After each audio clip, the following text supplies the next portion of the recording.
Halo adik-adik semua, kembali lagi bersama Kak 3D dalam channel pembelajaran Tridewi 08. Bagaimana kabar adik-adik semua? Kak 3D harap semoga semua selalu dalam keadaan sehat dan tetap semangat untuk terus belajar. Nah, di video kali ini kita kembali membahas mata pelajaran IPAS atau Ilmu Pengetahuan Alam dan Sosial kelas 4 SD untuk bab 4 yaitu tentang mengubah bentuk energi, pada topik C yaitu tentang energi yang bergerak. Nah, adik-adik, ini adalah lanjutan video sebelumnya yaitu tentang topik B mengenai energi yang tersimpan. Nah, bagi adik-adik yang belum sempat menyimak penjelasan mengenai topik B, kalian bisa simak dengan cara klik link yang ada di sini ya. Nah, sebelum lanjut ke pembahasan materinya, pastikan kalian sudah klik tombol subscribe dan juga nyalakan lonceng notifikasinya ya, agar kalian selalu mendapatkan informasi video terbaru dari channel pembelajaran ini. Baiklah adik-adik, kita langsung saja ke pembahasan materinya. Oke, baiklah adik-adik, ini adalah materi topik C mengenai energi yang bergerak. Nah, pada topik ini terdapat pertanyaan esensial. Yang pertama, apakah energi bisa bergerak? Kemudian yang kedua, apa saja yang termasuk energi kinetik? Nah, pertanyaan esensial ini bisa adik-adik jawab setelah kalian menyimak penjelasan materi berikut ini. Oke, kita perhatikan pada gambar ini terdapat dua orang anak yang sedang bercakap-cakap. Nah, di sini ada Banu dan Ian. Banu berkata, katanya buku ini tidak ada yang bisa bergerak secepat cahaya. Cahayanya bergerak sangat cepat sehingga sulit diamati. Kemudian dijawab oleh Ian, memangnya cahaya bergerak ya? Nah adik-adik, jadi materi yang ada di dalam topik ini kita membahas tentang energi yang bergerak. Oke, kita bisa membagi bentuk energi menjadi dua jenis adik-adik, yaitu energi potensial dan energi kinetik. Apa itu energi kinetik? Jadi energi kinetik itu adalah energi yang disebabkan oleh gerakan. Nah, semua yang bergerak artinya memiliki energi kinetik adik-adik. Lalu, apakah benar cahaya itu bergerak? Apa saja yang termasuk energi kinetik? Nah, berikut ini untuk membuktikan jawaban tersebut, mari kita mencoba. Nah, adik-adik, tidak semua pergerakan energi bisa kita lihat dengan mata. Namun, ada beberapa percobaan yang membantu kalian untuk mempelajarinya lebih mudah. Nah, berikut ini ada percobaan adik-adik. Nah, percobaan pertama yaitu mengenai energi cahaya. Adapun alat dan bahan dalam percobaan ini yaitu yang pertama ada kotak dus dengan ukuran cukup besar seperti dus makanan atau dus sepatu adik-adik. Kemudian yang kedua yaitu kertas hitam untuk alasnya. Kemudian yang ketiga ada gunting atau cutter. Kemudian yang keempat pensil. Yang kelima senter. Dan yang keenam itu penggaris. Oke, adapun langkah percobaannya yaitu sebagai berikut. Nah, kita perhatikan. Yang pertama, buatlah lubang kecil ukuran 0,5 sampai dengan 1 cm pada sisi depan dan belakang kardus. Nah, jadi pastikan lubang dalam posisi yang sama adik-adik antara kardus bagian depan maupun kardus bagian belakang. Nah, adik-adik bisa menggunakan penggaris sebagai alat bantunya.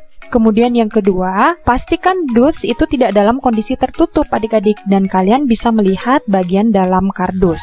Kemudian selanjutnya, simpan kardus tersebut di atas kertas hitam. Kemudian nyalakan senter dan arahkan sinarnya ke lubang pada dus yang telah adik-adik buat tadi. Selanjutnya, amati bagian dalam dus dan cahaya di lubang yang lain. Kemudian diskusikan dengan kelompok kalian pertanyaan berikut. Oke, jadi gambar kardus yang diletakkan di atas kertas hitam itu kurang lebih seperti ini adik-adik. Kita meletakkan kardus di atas kertas hitam, kemudian mengarahkan senter ke lubang yang telah adik-adik buat tadi. Nah, setelah itu ada beberapa pertanyaan terkait percobaan ini adik-adik, yaitu yang pertama, transformasi energi apa yang terjadi pada senter? Nah, jadi jawabannya itu adalah terjadi transformasi energi kimia, yaitu yang tersimpan pada baterai berubah menjadi energi listrik, kemudian berubah menjadi energi cahaya yang dihasilkan oleh senter adik-adik. Kemudian pertanyaan yang B, apa yang terlihat pada bagian dalam dus saat disinari dengan senter? Nah, yang terlihat itu adalah terdapat sinar lurus adik-adik. Semakin kecil celah yang dibuat, maka sinar itu akan semakin lurus. Kemudian pertanyaan yang C, apa yang terlihat pada lubang satunya saat disinari dengan senter? Nah, yang terlihat pada lubang satunya yaitu ada cahaya yang keluar dari lubang adik-adik dan cahaya tersebut terlihat lurus. Kemudian pertanyaan yang D, bisakah kalian mengamati pergerakan cahayanya? Kemana cahaya bergerak? Nah, jawabannya adalah Sumber cahaya itu berada di luar kotak adik-adik. Namun cahaya masuk ke dalam kotak dan keluar lagi pada lubang seberangnya. Nah, hal ini menunjukkan bahwa cahaya itu bergerak adik-adik, walaupun kita tidak bisa mengamati gerakannya. Kemudian langkah yang ketujuh yaitu tuliskan hasil diskusi pada buku tugas. Nah, itu untuk percobaan yang pertama adik-adik. Selanjutnya kita akan mencoba percobaan yang kedua yaitu mengenai energi bunyi. Nah, adapun alat dan bahan pada percobaan kali ini yaitu yang pertama, 2 buah gelas plastik, kemudian yang kedua, benang kasur minimal 1 meter, kemudian yang ketiga ada gunting, dan yang keempat ada jarum. Nah, adapun langkah percobaan yang pertama, buatlah telepon benang dari gelas plastik, kemudian lubangi bagian dasar gelas dengan jarum dan masukkan benang ke dalamnya. Oke, untuk lebih jelasnya kita perhatikan gambar berikut ini adik-adik. Oke, ini adalah telepon benang dari gelas plastik adik-adik. Nah, yang pertama, kita lubangi bagian dasar gelas dengan jarum dan masukkan benang ke dalamnya. Kemudian ikat benang dari dalam bagian gelas ini adik-adik, agar gelas ini tidak copot. Kemudian cobalah untuk berbicara dengan teman kalian melalui telepon ini adik-adik. Nah, pastikan benang ini berada dalam posisi tegak dan tenang. Kemudian, saat kalian berbicara, teman kalian yang lain akan memegang benang dan merasakannya. Nah, kemudian setelah itu, diskusikanlah dengan teman kelompok pertanyaan berikut. Oke, setelah melakukan percobaan tadi, terdapat beberapa pertanyaan yang harus adik-adik jawab berdasarkan percobaan yang telah dilakukan. Nah, adapun pertanyaan yang A yaitu, energi apa saja yang ada di percobaan ini? Nah, energi yang ada di dalam percobaan tersebut yaitu energi bunyi dan energi kinetik. Energi bunyi itu berasal dari suara manusia atau suara kita, sedangkan energi kinetik itu adalah berasal dari gerakan benang adik-adik. Kemudian pertanyaan yang B, apa transformasi energi yang kalian lihat? Nah, adapun transformasi energi pada percobaan kedua ini yaitu dari energi bunyi yang berasal dari suara manusia berubah menjadi energi kinetik yaitu dihasilkan dari gerakan benang adik-adik. Kemudian pertanyaan yang C, apakah menurut kalian yang membuat benang terasa bergetar? Nah, jadi benang terasa bergetar itu disebabkan karena energi bunyi adik-adik. Nah, energi bunyi inilah yang menggetarkan plastik sehingga benang ikut bergerak. Kemudian yang D, apakah kalian bisa melihat pergerakan bunyi pada percobaan ini? Menurut kalian, kemana bunyi bergerak? Nah, pada percobaan kali ini, pergerakan bunyi itu tidak bisa dilihat adik-adik, tetapi bunyi itu bisa didengar. Nah, arah bunyi itu bergerak dari sumber bunyi atau anak yang berbicara, yaitu pada ujung gelas ini, dan menuju ke ujung gelas yang lain. Nah, dari ujung satu menuju ke ujung yang lain adik-adik, ketika didekatkan ke telinga, seperti itu. Nah, jadi itu adalah jawaban untuk percobaan kedua ini. Kemudian langkah yang keenam yaitu tuliskan hasil diskusi pada buku tugas. Oke, itu untuk percobaan yang kedua, kemudian kita lanjutkan ke percobaan yang ketiga.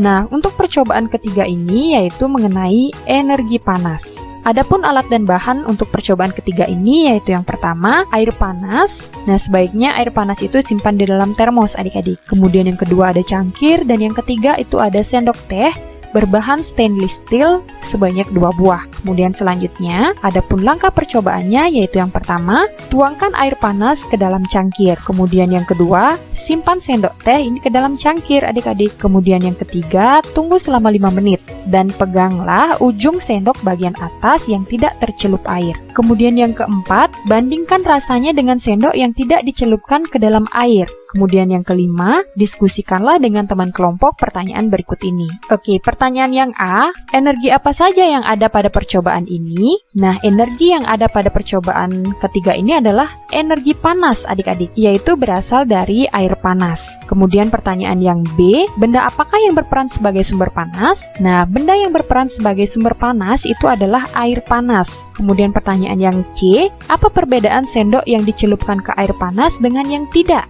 Nah, jadi perbedaannya yaitu sendok yang dicelupkan ke air panas itu ujungnya akan terasa hingga hangat saat disentuh adik-adik. Sedangkan sendok yang tidak dicelupkan ke air panas maka tidak akan terasa panas. Nah, jadi itulah perbedaannya. Kemudian pertanyaan yang D, apakah kalian bisa melihat pergerakan panas pada percobaan ini? Menurut kalian, kemana panas bergerak? Oke, jadi pergerakan panas dari air menuju ke sendok itu tidak bisa dilihat secara langsung adik-adik.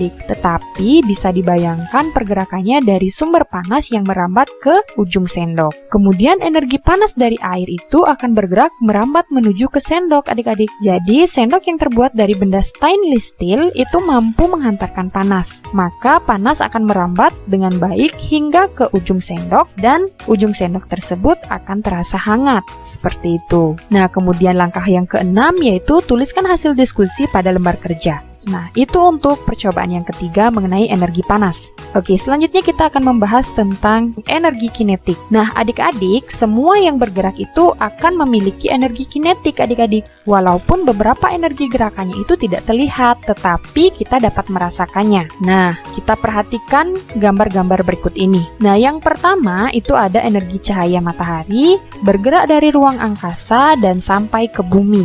Nah, itu merupakan contoh dari energi kinetik. Kemudian kita perhatikan pada gambar kedua. Nah, di sini ada api. Nah, di mana api itu memiliki energi panas adik-adik. Nah, energi panas dari api ini bergerak menghangatkan tubuh seseorang yang berada di dekat api unggun ini adik-adik. Kemudian gambar yang ketiga kita perhatikan seseorang yang bermain gitar. Nah, suara senar ketika dipetik, maka suara yang dihasilkan itu akan bergerak dan sampai ke telinga kita. Kemudian pada gambar yang keempat ini, listrik dari pusat pembangkit listrik itu akan bergerak di dalam kabel sampai ke rumah-rumah kita. Nah, jadi keempat gambar ini adalah contoh dari adanya energi kinetik adik-adik. Oke, nah seperti biasa setelah kita melakukan percobaan, maka kita akan menjawab pertanyaan mari refleksikan.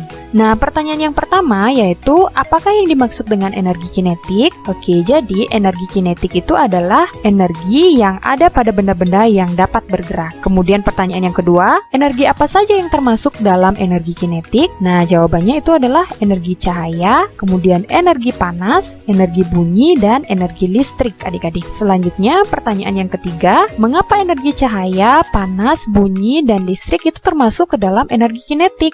Nah, karena energi cahaya, panas, bunyi, dan listrik itu bergerak adik-adik ataupun merambat dari sumber energi ke arah yang berbeda. Nah, walaupun kita tidak bisa mengamati secara langsung gerakannya. Nah, jadi itulah sebabnya energi cahaya, energi panas, energi bunyi, dan energi listrik itu termasuk ke dalam energi kinetik. Selanjutnya pertanyaan yang keempat yaitu perubahan energi apa saja yang terjadi pada energi kinetik? Oke, jawabannya adalah energi kinetik berubah menjadi energi bunyi, yaitu contohnya pada alat musik gitar ketika dipetik adik-adik. Nah, dawai atau senarnya itu akan menghasilkan bunyi atau irama. Oke, jadi itulah jawaban dari pertanyaan mari refleksikan. Kemudian selanjutnya di sini ada belajar lebih lanjut. Nah, kita akan membahas mengenai energi kinetik dan bentuk energi lainnya. Nah, adik-adik, walaupun berbentuk energi panas, listrik, cahaya, dan bunyi, namun energi kinetik tidak bisa dipisahkan dari energi-energi ini adik-adik. Oke, kita perhatikan keempat gambar yang ada.